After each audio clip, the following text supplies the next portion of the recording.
अस्सलाम वालेकुम बच्चों, हम पढ़ रहे थे unit 4 matter and changes in its state. हम उसका टॉपिक पढ़ रहे हैं form of moistures in the environment. ठीक है, नमी का बनना इन्वायरमेंट में। ये कौन कौन सी फॉर्म्स हैं, तो अगर वो कहते देखते हैं कहाँ कहाँ पर मतलब इन्वायरमेंट में जो है मॉइस्चर होता है और किस किस टाइम में होता है। तो सबसे पहला टॉपिक हमने पढ़ लिया है कि फॉग कैसे बनती है। मैं आपको एक बार फिर से रिपीट कर देती हूँ। कोई फॉग जब स्मोक और डस्ट मिल जाती है पानी के अंदर, फ़िज़ा में जो नमी होती है, जो मॉइस्चर होता है, तो फॉग बनती है, धुंध बनती है। वो धुंध जो हमें सर्दियों में नज़र आती है। अर्ली इन द मॉर्निंग, अगर आप सुबह सवेरे उठें तो सुबह के वक़्त when the temperature fall down, जब दर्जा हरारत जो है कम होता है, द वाटर वेपर्स जो होते हैं प्रेजेंट इन द एयर, हवा में मौजूद होते हैं। यानी पानी के जो बखारात होते हैं पानी के, वो हवा में मौजूद होते हैं। गेट टुगेदर, वो इकट्ठे हो जाते हैं। टू फॉर्म टिनी ड्रॉपलेट्स, और वो बना लेते हैं छोटे छोटे कतरे, यानी वो इकट्ठे होकर कतरों की शक्ल इख्तियार कर लेते हैं। दीज ड्रॉपलेट्स, ये कतरे, कैन बी सीन, इनको देखा जा सकता है, ऑन लीव्स, पत्तों पर, एंड फ्लावर्स, और फूलों पर, एज ड्यू, शबनम के कतरों की सूरत में, ओस की सूरत में। ठीक है, आपने अक्सर सुबह सुबह देखा होगा कि सर्दियों में जब कम मतलब सर्दी पड़ती है तो मॉइस्चर होने की वजह से वो जो पानी इकट्ठा हुआ होता है फ़िज़ा में, जो वेपर्स इकट्ठे होते हैं, तो घास पर या फिर फूलों पर छोटे छोटे हमें पानी के कतरे नज़र आ रहे होते हैं। तो वो कतरे इस तरह से किस वजह से होते हैं? ये ओस होती है, और ये जो है वेपर्स पानी में होने की वजह से होती है। वाटर वेपर्स, आबी बखारात, आप ठीक है पानी को कहते हैं, तो आबी बखारात जो भाप बनकर पानी हवा में उड़ जाता है तो उसको कहते हैं। ठीक है, इन द एयर, आबी बखारात जो हवा में होते हैं, are the gaseous state of water, ये गैस की हालत में भी होते हैं। ठीक है, गैस वाला पानी भी होता है। अब कैसे होते हैं? एट सर्टन हाइट, वो कहता मखसूस बुलंदी पर। वाटर वेपर्स, आबी बखारात, इन द एयर, हवा में कंडेंस हो जाते हैं। टू फॉर्म वाटर ड्रॉपलेट्स, और वो बनाते हैं वाटर ड्रॉपलेट्स, पानी के कतरे बनाते हैं, यानी ये लिक्विड स्टेट बन जाती है। ड्यू टू कोल्ड, सर्दी की वजह से, यानी एक ख़ास बुलंदी पर पानी जब पहुंचता है हवा के साथ तो वो कंडेंस हो जाता है, यानी वो गर्म नहीं होता, वो ठंडा हो जाता है। किस वजह से? सर्दी की वजह से।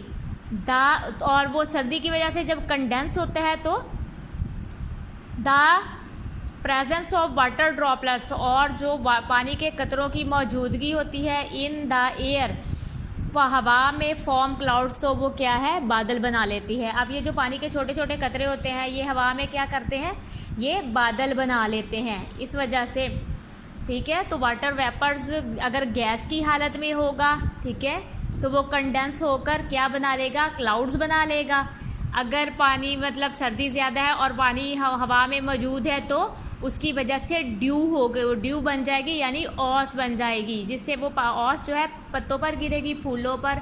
ठीक है, और अगर फॉग अगर फॉग हो, ज़्यादा सर्दी में फॉग बनती है जब स्मोक ज़्यादा हो और डस्ट हो, वो मिलकर फॉग बना देते हैं, धुंध बना देते हैं। और उसके बाद देखें, इन स्वियर विंटर, सख्त सर्दी में, द वाटर प्रेजेंट, पानी मौजूद होता है, इन द एटमोसफियर, फ़िज़ा में, फ्रीज़, वो जम जाता है, टू फॉर्म स्नो, तो वो बर्फ़ बन जाता है। देखिए, अगर बहुत ज़्यादा सर्दी पड़ रही है तो जो पानी होगा फ़िज़ा के अंदर, हवा के अंदर, तो वो क्या है? वो जम जाएगा, वो पानी जम जाएगा सर्दी की वजह से।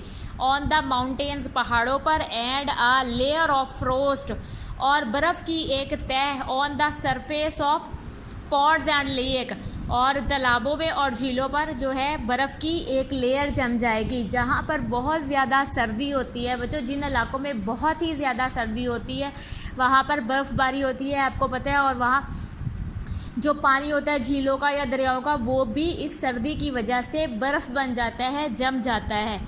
ठीक है, तो फ़िज़ा में पानी आप देखें डिफरेंट टेम्परेचर की वजह से डिफरेंट तरह से रिएक्ट करता है। अगर जहाँ बहुत ज़्यादा सर्दी है वहाँ वो बर्फ़बारी बना देता है, यानी स्नो बना लेता है। अगर वो थोड़ा सर्टन मतलब हाइट पर चला जाए, मखसूस बुलंदी पर पहुंच जाए, तो वहाँ पर क्लाउड्स बन जाते हैं। अगर ठीक है सुबह के वक्त दर्जा हरारत अगर कम हो, ठीक है, गर्मी भी ना हो ना ज़्यादा सर्दी हो, तो पानी के कतरे जो हैं वो औस की शक्ल इख्तियार करके फूलों पर गिरते हैं। तो ये इन्वायरमेंट पे डिपेंड करता है कि किस इलाके का इन्वायरमेंट किस तरह से है, तो वहाँ पर उसी तरह से पानी जो है अपनी स्टेट बना देता है, अपनी हालत बना लेता है। तो हम ये एक्टिविटी देखते हैं, छोटी सी है कि मतलब हम अगर इसको करें तो क्या बनेगा। हाउ टू मेक क्लाउड, वो कहता है कि हम बादल किस तरह से बना सकते हैं। वो कहता है बॉयल वाटर, पानी को बॉयल करें इन आ केटल, केतली में, ठीक है, पानी बॉयल करना है आपने केतली में। Pour about 20 millilitre of boiled water into a jar, वो कहता है 20 मिलीलीटर पानी जो है वो एक जग में डाल लें। Shake the hot water in the jar, वो कहता है हिलाएं पानी को, इस गर्म पानी को आप हिलाएं जार के अंदर। सो दैट, ताकि the sides of the jar are heated up, ताकि जार की जो साइड्स हैं, बाहर वाली सतह है, ये वाली जो साइडें हैं वो क्या है, गर्म हो जाएं। पुट आ फ्यू आइस, पानी के जो वो कहता है वो बर्फ़ के कुछ टुकड़े ऑन लिड, ढक्कन पर रखें। And put it on the jar, वो कहता है बर्फ़ के कुछ टुकड़े जो हैं वो ढक्कन पर रखें और ढक्कन को जो है वो जार के ऊपर रख दें। टेक द लिड ऑफ, वो कहता है आप लिड को जो है वो हटा लें। And quickly spray some black colour, और जल्दी से कोई भी ब्लैक कलर जो है उस पर स्प्रे कर दें।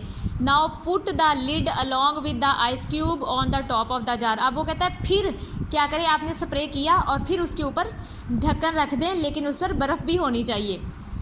Watch the clouds forming in side the jar, वो कहते हैं देखें जार के अंदर जो है बादल बनना शुरू हो जाएंगे इस तरह से। When clouds are fully formed, वो कहता है जब क्लाउड्स जो है पूरी तरह बन जाएं, टेक द लिड ऑफ, तो ढक्कन उतार दें। And watch the escape of cloud, तो देखें कि जो है बादल किस तरह से बाहर आएंगे। तो इस तरह से ये हम एक मेथड कर सकते हैं। तो ये बहुत ही आसान है और बहुत ही मज़े का है, आप कर सकते हैं घर में भी। एवेपोरेशन प्रोड्यूस कूलिंग, ठीक है, science technology society and environment, वो क्या कहता है, कहते हैं साइंस क्या कहती है, टेक्नोलॉजी और मुआशरा और इन्वायरमेंट और हमारा माहौल क्या कहता है। तो वो कहता है एवेपोरेशन प्रोड्यूस कूलिंग। साइंस और टेक्नोलॉजी में हमने देखना है एवेपोरेशन क्या करती है, ठीक है, बखारात क्या करते हैं, भाप क्या किस कहाँ यूज़ होती है। तो एवेपोरेशन प्रोड्यूस कूलिंग, एवेपोरेशन जो है वो ठंडक भी पैदा करती है। अब कैसे ठंडक पैदा करती है ये हम देखते हैं। दिस प्रिंसिपल, ये असूल is used in the technology, ये असूल जो है टेक्नोलॉजी में यूज़ किया जाता है। ऑफ मेकिंग रेफ्रिजरेटर्स को बनाने के लिए, एंड एयर कंडीशनर्स और एसीओ को बनाने के लिए, ठीक है, एसी होते हैं ना एयर कंडीशनर्स जिससे ठंडी हवा आती है, ठीक है, तो उनको बनाने के लिए, और रेफ्रिजरेटर फ्रिज वगैरह के ऊपर जो ठीक है जिसमें हम बर्फ़ जमाते हैं, उनको बनाने के लिए क्या है, इस मेथड को यूज़ किया जाता है, इस टेक्नोलॉजी को यूज़ किया जाता है। The compressor in the AC के अंदर जो है एक कंप्रेसर लगा होता है। एंड रेफ्रिजरेटर ETC, वो कहता है एसी और रेफ्रिजरेटर के अंदर कंप्रेसर होता है। कंप्रेसर जो हवा को दबाता है, आप देखिएगा, कंप्रेस द गैस, अब वो देखें वो गैस को क्या है कंप्रेस करेगा, to change them into their liquid state,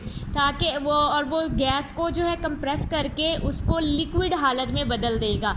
these liquid gases, ये जो लिक्विडफाइड गैसेस होंगी, ये जो पानी की शक्ल वाली गैसेस होंगी, व्हेन अलाउड टू एवेपोरेट, जब ये इजाज़त देंगी कि भाप बने, अब्जॉर्ब एनर्जी, तो ये एनर्जी तवानाई यूज़ करते हैं फ्रॉम सराउंडिंग, अपने इर्द गिर्द से, एंड प्रोड्यूस कूलिंग, तो ये कूलिंग फिर पैदा करते हैं। आपने अब अपना ऊपर मतलब जहाँ जिस पोर्शन में रेफ्रिजरेटर में ठीक है आइस हम बनाते हैं, आप अगर उसको खोल के देखें तो उसमें स्टीम सी उभर रही होती है, ठीक है, वो एवेपोरेशन होती है। ये एवेपोरेशन गैस को कंडेंस करके बनती है, उसको कंप्रेस करके बनती है। तो इस तरह से बच्चों आप ये याद कर सकते हैं। आज आपका यूनिट 4 की जो रीडिंग है वो कंप्लीट हो गई है, ठीक है। हम अब क्वेश्चंस साथ साथ करेंगे, शॉर्ट क्वेश्चंस पहले करेंगे फिर लॉन्ग, ठीक है। आप अपना बहुत सारा ख्याल रखिएगा। अगर आपको मेरी वीडियो अच्छी लगे तो ज़रूर लाइक करें, सब्सक्राइब करें और आगे शेयर करें अपना। अल्लाह हाफिज़। अस्सलाम वालेकुम बच्चों, आज का हमारा यूनिट जो है वो 4, आज हम उसका बुक वर्क करेंगे, ठीक है। तो सबसे पहले उन्होंने कहा है choose the correct option. Matter has, matter का क्या होता है, ठीक है। तो मैटर हैज़ मास, मैटर का मास होता है, ठीक है, एंड ऑक्यूपाई स्पेस, और ये जगह घेरता है, यानी मैटर है जो है उसका हुजम होता है, साइज़ होता है और वो जगह घेरता है। तो आपका ऑप्शन सी जो है वो करेक्ट है। अ सॉलिड हैज़, तो सॉलिड क्या होता है, maximum force of attraction between particles, तो ज़्यादा से ज़्यादा जो फोर्स होती है अट्रैक्शन की, कशिश की, बिटवीन पार्टिकल्स, ठीक है। सॉलिड में सबसे ज़्यादा कशिश होती है एक दूसरे के करीब आने की, ठीक है। कन्वर्जन ऑफ गैस, अब गैस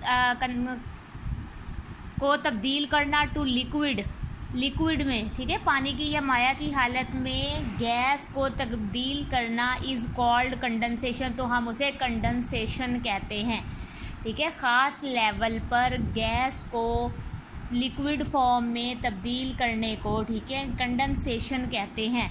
द प्रोसेस, वो अमल, बाय विच, जिसमें वेट क्लॉथ ड्राई, गीले कपड़े खुश्क हो जाते हैं, इज़ कॉल्ड, तो उसे क्या कहते हैं, अवेपोरेशन, ठीक है। अवेपोरेशन यानी अम्ले तबखीर के ज़रिए से, यानी पानी का भाप बनकर उड़ने के ज़रिए से जो गीले कपड़े हैं वो सूख जाते हैं।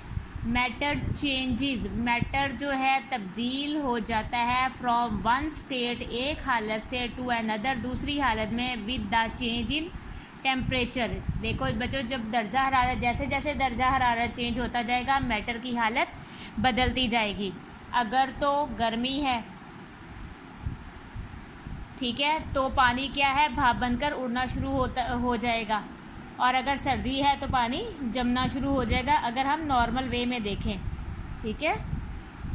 वाटर इज़ ऑलवेज प्रेजेंट, पानी जो है हमेशा मौजूद रहता है, इन द एयर, हवा में, एज वेपर्स, वेपर्स की शक्ल में। देखें, क्लाउड्स, फोग और फ्रोस्ट, तो वेपर्स अगर हवा में होंगे तो बनेगी, तो वेपर्स की वजह से, बखारात की वजह से पानी जो है हमेशा हवा में मौजूद रहता है। Which of the following is opposite to boiling, वो कहता है कि बॉइलिंग का ऑपोजिट क्या है, मुतजाद क्या है या उलट क्या है। तो बॉइलिंग का उलट फ्रीजिंग होता है, ना तो एवेपोरेशन होता है, ना मेल्टिंग, ना कंडेंसेशन, ठीक है। तो फ्रीजिंग, बॉइलिंग का जो ऑपोजिट होगा वो फ्रीजिंग होगा। फिल इन द ब्लैंक्स, बच्चे अब हम खाली जगह पूर करेंगे विद सूटेबल वर्ड्स के साथ, ठीक है। व्हेन अ लिक्विड, जब लिक्विड जो है चेंजेस टू गैस, जब लिक्विड गैस में बदलता है, दिस इज़ कॉल्ड एवेपोरेशन, तो हम इसे एवेपोरेशन कहते हैं। विदाउट बॉइलिंग, ठीक है, आपने ये याद रखना है कि बॉइलिंग के बगैर हम बॉयल नहीं कर रहे पानी को, लेकिन वो जो है पानी जो है वो गैस में बदल रहा है, तो इसको एवेपोरेशन कहते हैं। बाय एडिंग, जमा करना, और रिमूविंग या ख़त्म करना temperature, we can change the, तो हम क्या कर सकते हैं, बदल सकते हैं द स्टेट ऑफ मैटर, ठीक है। हम मादा की हालत को बदल सकते हैं, किसके ज़रिए से, टेम्परेचर की वजह से। जितना ज़्यादा टेम्परेचर होगा उतना ज़्यादा मतलब पानी गर्म होता जाएगा, और जितना कम टेम्परेचर होगा तो वो ठंडा होता जाएगा। इन अ लिक्विड, माया में या पानी में, लिक्विड स्टेट में, the particles are loosely held, ठीक है। पानी में क्या होता है, जो पार्टिकल्स होते हैं वो लूज हो जाते हैं, and the matter takes the shape of the container, और जो मैटर है, मादा जो है, वो अब शक्ल इख्तियार कर लेता है कंटेनर की। कंटेनर मतलब जिस तरह का बर्तन होगा पानी वही शक्ल इख्तियार कर लेगा। ज़रूरी नहीं वो पानी या दूध भी हो सकता है, ठीक है, जूस भी हो सकता है।